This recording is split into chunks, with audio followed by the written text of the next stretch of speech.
नमस्कार दोस्तों, कैसे हैं? उम्मीद करता हूँ अच्छे होंगे। इकोनॉमिक्स का क्लास 1 दोस्तों मैंने करवा दिया था। आप जाकर देख लेंगे वीडियो। इकोनॉमिक्स पार्ट 1 करके होगा। ये जो मैं करवा रहा हूँ दोस्तों, ये पार्ट 2 है। तो पार्ट 2 में स्टार्ट करते हैं। यही 25 से 30 मिनट का होगा। बहुत ही बढ़िया क्लास लगेगी आपको। एक एक चीज़ मैं एक्सप्लेन करता हुआ चलूँगा, हर चीज़ को रिलेट करके। तो स्टार्ट करते हैं दोस्तों। पहले मैं बात करता हूँ नाबार्ड का। तो बात करते हैं नाबार्ड की स्थापना कब हुई, किस समिति की सिफारिश पर हुई, वर्तमान अध्यक्ष कौन है उसके, सारी बातें मैं आपसे करना चाहूँगा।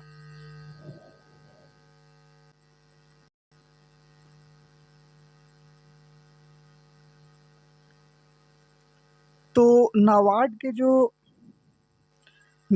जो स्थापना हुई वो 12 जुलाई 1982 को हुई।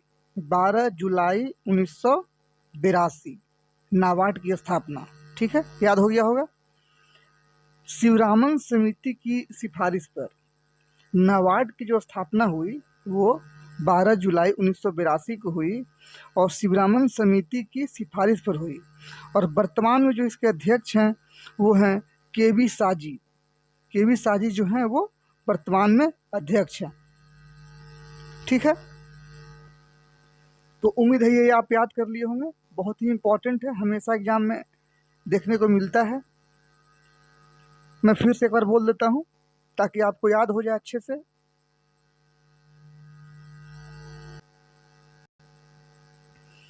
नाबार्ड की जो स्थापना हुई वो 12 जुलाई 1982 को हुई। शिवरामन समिति की सिफारिश पर हुई और जो वर्तमान में अध्यक्ष हैं वो केवी साजी हैं। नाबार्ड से ये 3 क्वेश्चन एग्जाम में देखने को मिलता है। आगे बढ़ते हैं। बिटकॉइन के खोजकर्ता। बिटकॉइन के खोजकर्ता कौन थे? तो सातोशी नाकामोतो थे। Satoshi Nakamoto.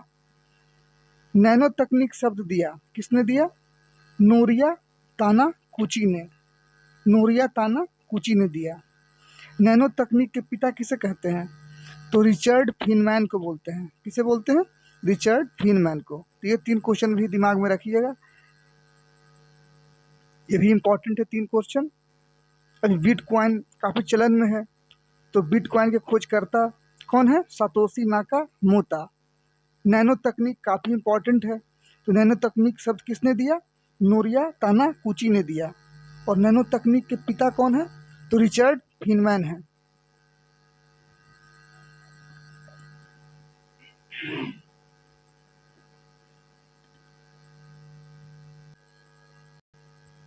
अब बात करते हैं आगे। दोस्तों, आयकर पहली बार किसने लगाया? तो आयकर पहली बार लगाया जेम्स विल्सन ने। किसने लगाया आयकर पहली बार? जेम्स विल्सन ने लगाया। तो ये भी याद रखिएगा। नेक्स्ट है अर्थशास्त्र का नोबेल प्राइज। अर्थशास्त्र का नोबेल प्राइज पहली बार किसे दिया गया? तो 1998 में दिया गया, अमर्त्य सेन को दिया गया। किसे दिया गया? 1998 में अमर्त्य सेन को दिया गया। वही अगर हम बात करें 2023 में अर्थशास्त्र का नोबेल किसे मिला? तो ये मिला क्लाउडिया गोल्डिन को। अमेरिका की थी, अमेरिका की हैं।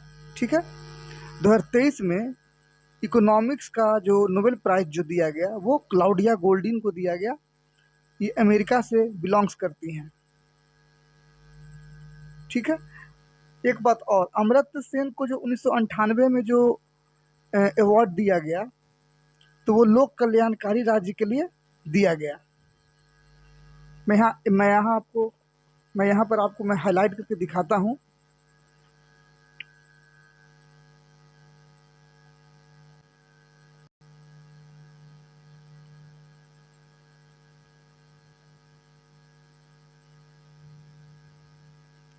देखिए यहाँ पे जो है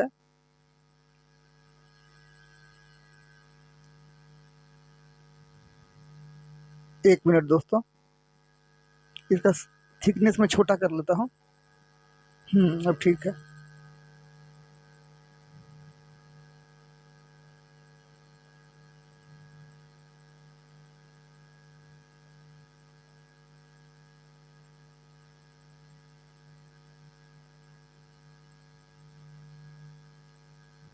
अब देखिए,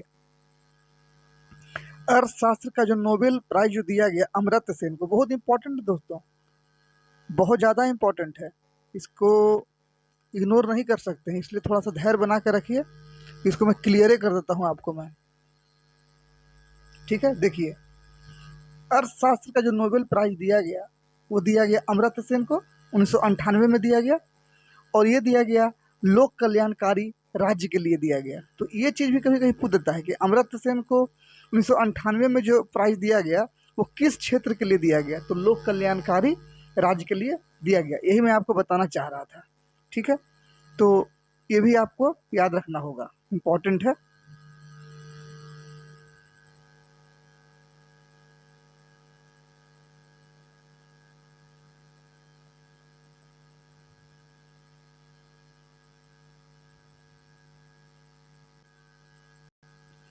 अब आगे बात करते हैं।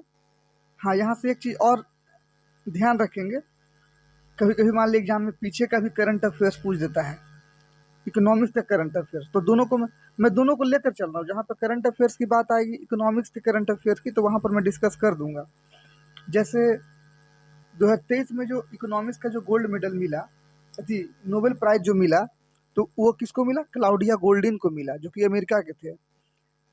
एक पॉइंट हमने ये भी कर लिया। दूसरा पॉइंट कि अर्थशास्त्र का नोबेल, प्रथम भारतीय कौन थे जिनको अर्थशास्त्र का नोबेल मिला, ये भी घुमा के भी क्वेश्चन पूछता है। जरूरी नहीं कि हमसे डायरेक्ट क्वेश्चन पूछेगा, घुमा कर भी पूछ देगा, बोल देगा कि नोबेल प्राइज जीतने वाले प्रथम भारतीय कौन थे, तो अमर्त्य सेन थे, लोक कल्याणकारी राज्य के लिए दिया गया। और अर्थशास्त्र का नोबेल 2023 में किसको दिया गया, तो क्लाउडिया गोल्डन को दिया गया। और उसके पहले 2022 में अर्थशास्त्र का नोबेल किसे दिया गया, तो फिलिप डायमंड और बैन को दिया गया, फिलिप डायमंड और बैन को दिया गया, ठीक है। तो ये सब बातें भी आप याद रखेंगे, ठीक है। आगे बढ़ते हैं। अब बात करेंगे हम लोग जीएसटी का, यानी कि वस्तु और सेवा कर। तो जीएसटी जो है दोस्तों, कुछ पॉइंट्स इससे हमेशा एग्जाम में रिपीट होते हैं कि जीएसटी किस सूची का विषय है, तो ये समवर्ती सूची का विषय है। वस्तु तथा सेवा कर जो है वो समवर्ती सूची का विषय है। 101वां संविधान संशोधन के अंतर्गत ये आता है। जीएसटी जो है 101वां संविधान संशोधन के तहत आता है। और किस समिति के तहत ये आता है, तो विजय केलकर समिति ने सिफारिश की थी, ठीक है। जीएसटी काउंसिल किस आर्टिकल के तहत आता है, तो 279A के तहत ये आता है। प्रथम बार लागू हुआ, ये कब लागू हुआ, जीएसटी प्रथम बार कब लागू हुआ, तो 1 जुलाई 2017 को। पहला राज्य कौन था, तो आसाम था। तो इतने सारे क्वेश्चन बनते हैं जीएसटी से, और यही सब क्वेश्चन जो है एग्जाम में रिपीट होते हैं, ठीक है। कम से कम 8-9 क्वेश्चन तो हो ही गया होगा इससे, और यही सब क्वेश्चन एग्जाम में देखने को मिलते हैं। घुमा घुमा के यही सब क्वेश्चन बार बार पूछता है। जैसे फिर से मैं एक बार रिविजन करवा देता हूँ। वस्तु तथा सेवा कर जीएसटी किस सूची का विषय है, समवर्ती सूची का विषय है, ठीक है। याद हो गया होगा आपको। कैवां संविधान संशोधन के तहत यह आता है, तो 101वां संविधान संशोधन के तहत आता है, ये भी पूछता है एग्जाम में। किस समिति के तहत, तो विजय केलकर समिति के तहत सिफारिश, जीएसटी का सिफारिश किसने किया था लागू करने का, तो विजय केलकर समिति ने किया था। और संशोधन 101वां आर्टिकल की अगर बात करें, तो ये 279A आर्टिकल के तहत आता है, ठीक है। प्रथम बार लागू कब हुआ, ये भी पूछता है कि जीएसटी प्रथम बार कब लागू हुआ, तो 1 जुलाई 2017 को ये लागू हुआ। पहला राज्य कौन था, तो पहला राज्य आसाम था, ठीक है। आगे बढ़ते हैं, उम्मीद करता हूँ ये आपको याद हो गया होगा। अब दोस्तों हम लोग बात करते हैं संचित निधि की बात करेंगे थोड़ा सा। संचित निधि को इंग्लिश में क्या बोलते हैं, कंसोलिडेटेड फंड बोलते हैं। संचित निधि को क्या बोलते हैं, कंसोलिडेटेड फंड बोलते हैं। राज्य वित्त आयोग का उल्लेख है, राज्य वित्त आयोग का उल्लेख किसमें है, तो आर्टिकल 243(1) में है। राज्य वित्त आयोग का जो उल्लेख किया गया है वो किस में किया गया है? आर्टिकल 243(1) में इसका उल्लेख किया गया है। संचित निधि का उल्लेख किस में किया गया है? संचित निधि का पूछता है एग्जाम में, बहुत इंपॉर्टेंट है इसलिए डिस्कस करवा रहा हूँ। संचित निधि का उल्लेख किया गया है आर्टिकल 266 में।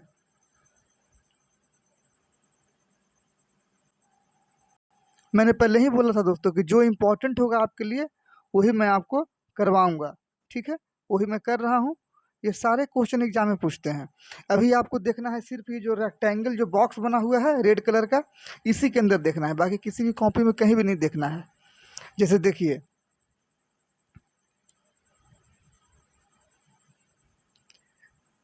ये क्वेश्चन आप याद रखिएगा, पूछेगा कि राज्य वित्त आयोग का उल्लेख कहाँ किया गया है? तो आर्टिकल 243(1) में किया गया है, ठीक है? तो ये वाला बात आप याद रखिएगा।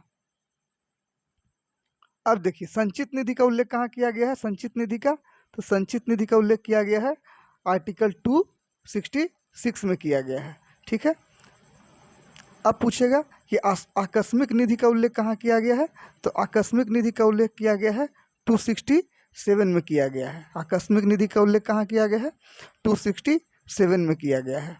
वहीं पर पूछ देगा कि वित्त आयोग का उल्लेख कहाँ किया गया? तो वित्त आयोग का उल्लेख किया गया है 280 में, आर्टिकल 280 में किया गया है।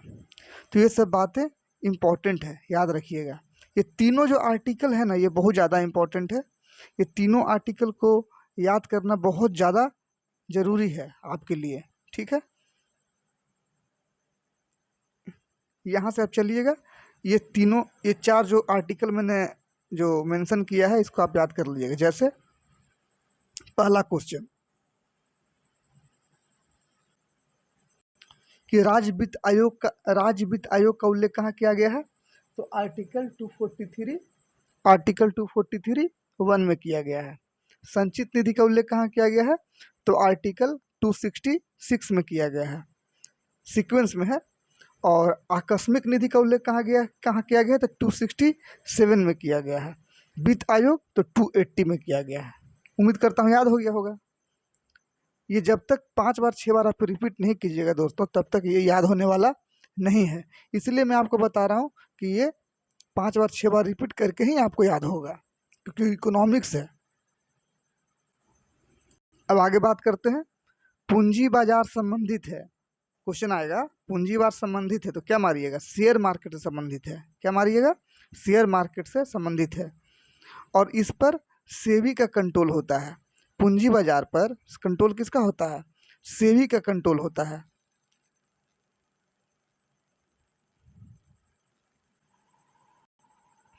और सेबी का मुख्यालय कहाँ है? तो मुंबई में है। और सेबी का फुल फॉर्म क्या होता है? तो security exchange board of India. Security exchange board of India इसका मुख्यालय है। और इसकी प्रथम महिला जो अध्यक्ष बनी है वो माधवपुरी बुच बनी है। ये भी याद रखिएगा, इंपॉर्टेंट है ना? फिर से मैं रिपीट कर रहा हूँ एक बार, पूंजी बाजार संबंधित है तो संबंधित किससे है? शेयर मार्केट से। इस पर किसका कंट्रोल होता है? सेबी का होता है। इसका मुख्यालय कहाँ है? तो मुंबई में है। इसका फुल फॉर्म क्या है? तो security exchange board of India इसका फुल फॉर्म है। स्थापना कब हुआ इसका? हाँ, स्थापना इसका इंपॉर्टेंट है, मैं आपको हाईलाइट करके बताता हूँ मैं, ठीक है? देखिए थोड़ा वेट करिए, देखिए स्थापना इसका यहाँ पे दिया हुआ है, ठीक है? इसका स्थापना कब हुआ? 1988 में हुआ, लेकिन एक्ट कानून कब बना? 1992 में बना, है ना? अधिनियम एक्ट जिसको बोलते हैं।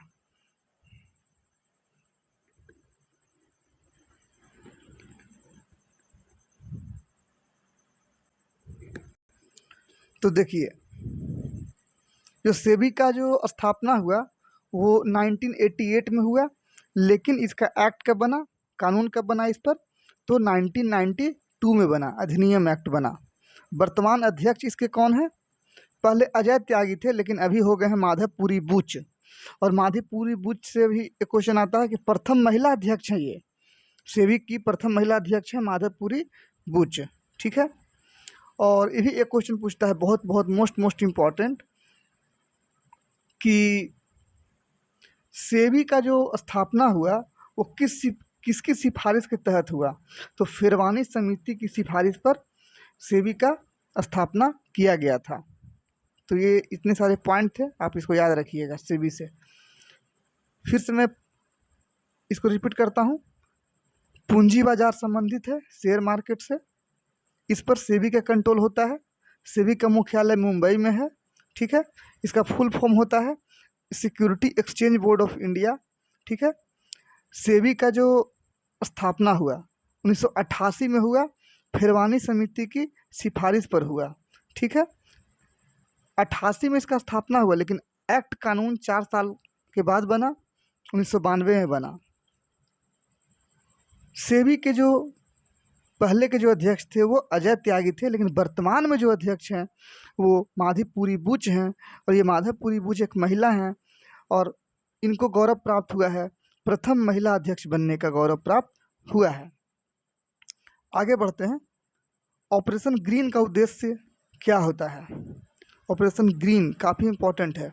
तो ऑपरेशन ग्रीन जो संबंधित होता है वो टमाटर आलू प्याज से संबंधित होता है।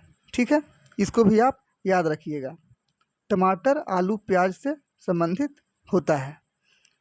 और देखिए ना, यहाँ पे इसका फुल फॉर्म भी है, TOP बोलते हैं। ऑपरेशन ग्रीन संबंधित है टॉप से, टोमेटो, देखिए यहाँ पे tomato onion potato, tomato onion potato है ना। ऑपरेशन ग्रीन संबंधित है टॉप यानी कि टोमेटो ओनियन पोटैटो से। जैसे टमाटर आलू प्याज की कीमतों पर जो उतार चढ़ाव जो कंट्रोल करना होता है वो ऑपरेशन ग्रीन के तहत ही होता है। तो ये सब बातें याद रखिएगा। पूछेगा प्लास्टिक मनी है, ATP क्या है, तो प्लास्टिक मनी है। ठीक है, फिर पूछेगा कि शिक्षा तथा अनुसंधान किसके अंतर्गत आता है। शिक्षा और अनुसंधान किसके अंतर्गत आता है, तो ये पूछता है एग्जाम में, तो इसको भी आप याद रखिएगा। ठीक है, देखिए मैं दिखाता हूँ मैं आपको। देखिए, शिक्षा तथा अनुसंधान किस क्षेत्र के अंतर्गत आता है, तो चतुर्थक क्षेत्र के अंतर्गत आता है। ये मैं पहले भी बता चुका हूँ, जब क्लास 1 में ले रहा था, पार्ट 1 में ये मैं अच्छे से बताया हूँ। Primary sector, secondary sector, third sector और फोर्थ सेक्टर, उसमें कौन कौन किस किस क्षेत्र के अंतर्गत आता है मैं अच्छे से समझाया हूँ। चतुर्थक क्षेत्र के अंतर्गत कौन आता है, तो चतुर्थक क्षेत्र के अंतर्गत कौन आता है, ये आता है आपका अनुसंधान, साथ में उसमें शिक्षा भी जोड़ लीजिएगा। अब बात करते हैं, देखिए यहाँ पर मैं बताया था, यहाँ एक क्वेश्चन दिया भी है, इस तरीके से क्वेश्चन आएगा कि प्राथमिक क्षेत्र के तहत कौन आएगा, प्राकृतिक संसाधन। द्वितीय क्षेत्र के अंतर्गत कौन आएगा, तो उद्योग आएगा। ठीक है, उद्योग आएगा आपका।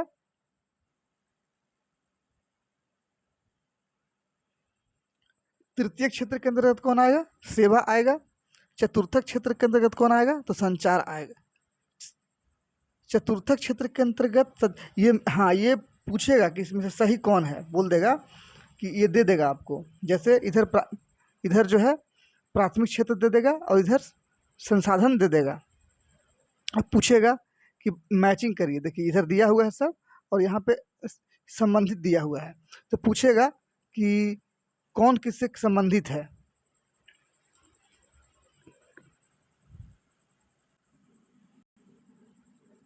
तो आपको मारना होगा।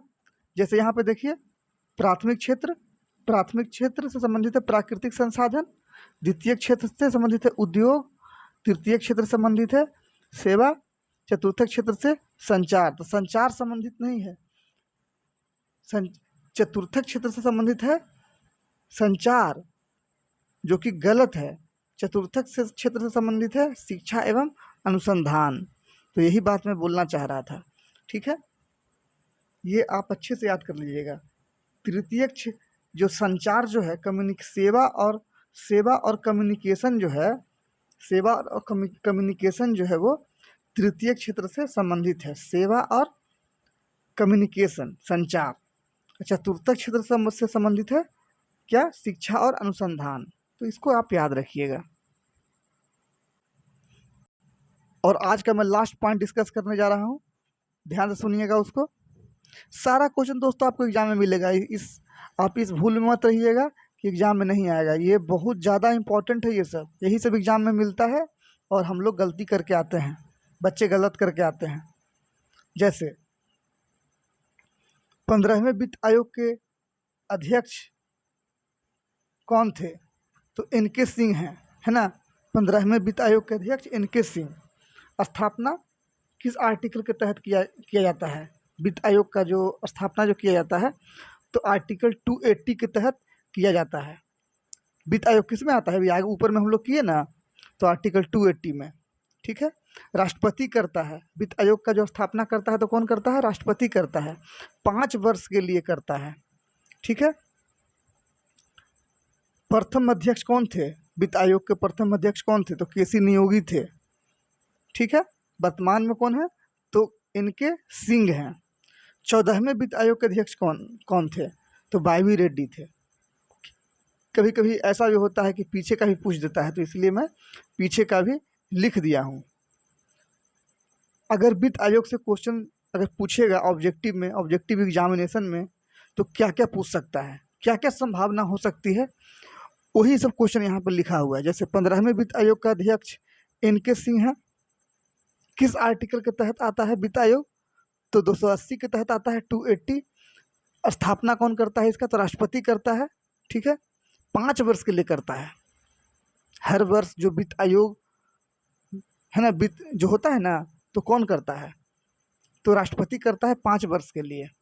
अच्छा, वित्त आयोग का जो प्रथम अध्यक्ष हुए थे वो कौन हुए थे, तो के.सी. नियोगी हुए थे, ठीक है।